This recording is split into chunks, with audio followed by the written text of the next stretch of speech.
Kenapa pikiran negatif membuat kita terpuruk? Yuk, belajar bersama di The Good Reset.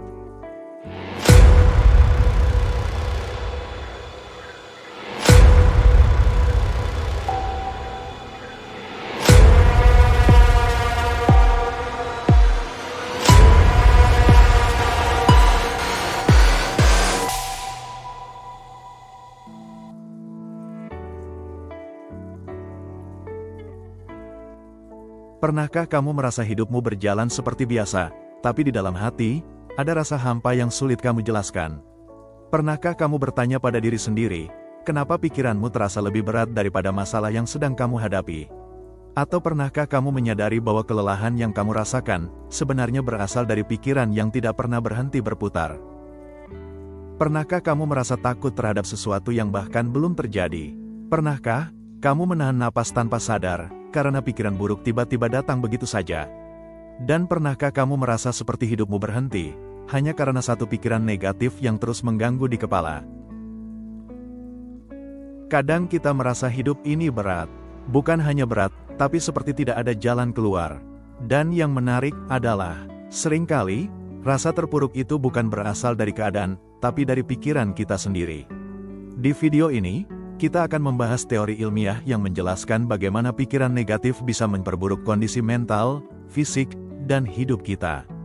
Dan, yang lebih penting, bagaimana kita bisa melatih ulang pikiran itu.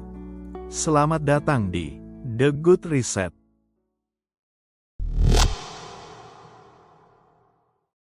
Teori pertama adalah Cognitive Behavioral Theory. Psikologi modern menyebut, pikiran menciptakan emosi, dan emosi mengatur perilaku kita. Kalau kita berpikir, hidup saya sudah hancur, saya nggak punya harapan, otak menganggap itu ancaman, emosi langsung turun, dan fisik merespon dengan stres. Kita jadi malas bergerak, mengurung diri, dan akhirnya keadaan makin terasa buruk, padahal semua berawal dari pikiran. Bukan peristiwa yang membuat kita menderita, tapi cara kita menafsirkan peristiwa itu. Dengan kata lain, yang membuat hidup terasa berat bukan masalahnya, tapi pikiran kita tentang masalah itu. CBT menjelaskan bahwa manusia sering memiliki pikiran otomatis, pikiran yang muncul sangat cepat, biasanya negatif, dan sering kali tidak akurat. Contohnya, saya pasti gagal, saya memang tidak berguna, tidak ada jalan keluar.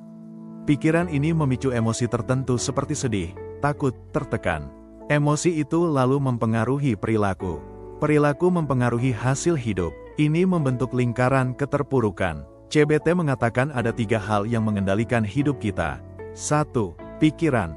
2. Perasaan. 3. Perilaku. Dan ketiganya saling mempengaruhi. Misalnya, pikiran berkata, saya nggak bisa apa-apa. Lalu dampak pada perasaan menjadi sedih, rendah diri, cemas. Dan kemudian, dampak pada perilaku adalah menarik diri, tidak mencoba, menyerah. Hasilnya, tidak akan ada kemajuan dan pikiran negatif semakin kuat.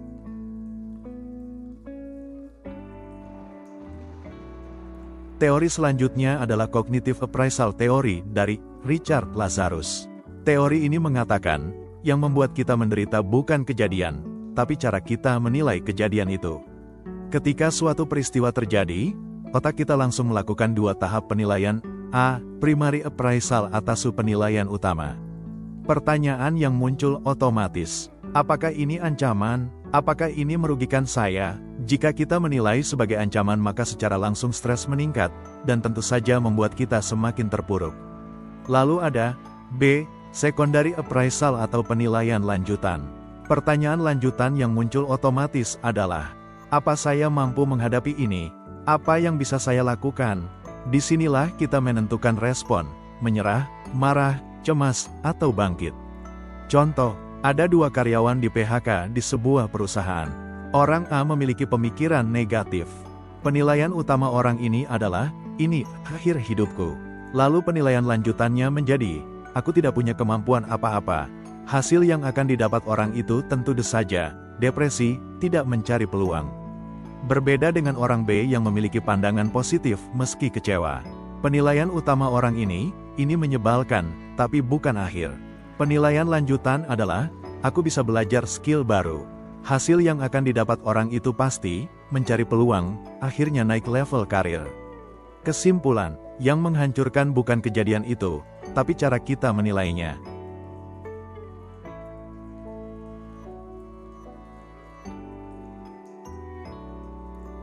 Teori selanjutnya adalah Learned Helplessness, Martin Seligman. Ketika seseorang terlalu sering gagal, ia akhirnya berhenti berusaha karena percaya apapun yang kulakukan tidak akan berhasil. Teori ini menjelaskan mengapa sebagian orang terpuruk lama. Mereka terbiasa mengalami hal-hal yang membuat mereka merasa tidak punya kendali. Akhirnya, otak meyakini bahwa usaha tidak ada gunanya. Ini memicu depresi, pasrah, bahkan menyerah sebelum mencoba.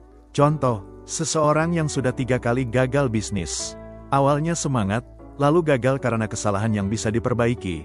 Makin lama percaya, bisnis bukan untukku.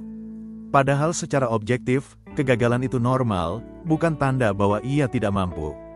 Perasaan tidak berdaya berasal dari pola pikir, bukan realita.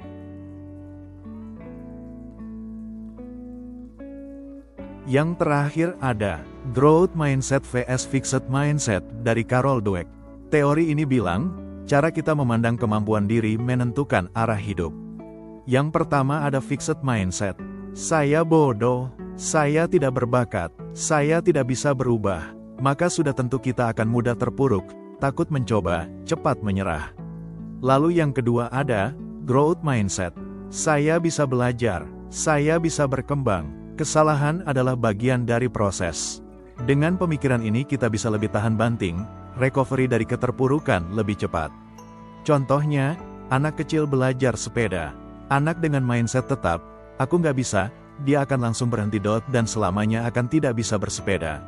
Sedangkan, anak dengan mindset bertumbuh, aku jatuh, tapi aku coba lagi. Dia akan bisa bersepeda dan akan puas dengan apa yang dia lakukan. Ini berlaku untuk orang dewasa juga, untuk karir, hubungan, bisnis, mental. Masih banyak teori lainnya yang dapat kita bersama simpulkan bahwa pikiran adalah asal mula yang dapat mempengaruhi hidupmu. Karena pada akhirnya, pikiran adalah sumber dari cara kita melihat dunia. Pikiran negatif membuat masalah kecil terasa besar, membuat masa depan terasa menakutkan, dan membuat diri kita terlihat tidak cukup berharga. Dan ketika kita percaya pada pikiran-pikiran itu, tubuh kita ikut merespons. Jantung berdebar, otot menegang, energi menurun, dan kita mulai merasa benar-benar berada di titik terendah, padahal semuanya dimulai dari dalam kepala. Pikiran negatif juga membuat kita menutup diri dari peluang. Kita berhenti mencoba, kita berhenti berani, kita berhenti percaya bahwa hidup bisa berubah menjadi lebih baik. Padahal, seringkali, hambatan terbesarnya bukan hidup itu sendiri, tapi cara kita menginterpretasikan hidup itu. Tapi kabar baiknya adalah, pikiran bisa dilatih. Pola yang kelihatannya kuat dan gelap sebenarnya bisa diubah, pelan-pelan, satu perspektif dalam satu waktu. Dengan menyadari pikiran kita, menantangnya, dan menggantinya dengan sesuatu yang lebih realistis, kita mulai mengambil kembali kendali. Jadi, kalau hari ini kamu sedang jatuh, ingat satu hal. Kamu bukan terpuruk karena hidupmu hancur. Kamu terpuruk karena pikiranmu sedang menutup cahaya. Dan cahaya itu, selalu bisa kamu hidupkan kembali.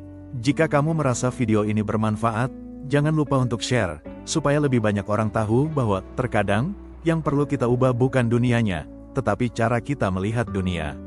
Sampai jumpa di episode berikutnya di The Good Reset.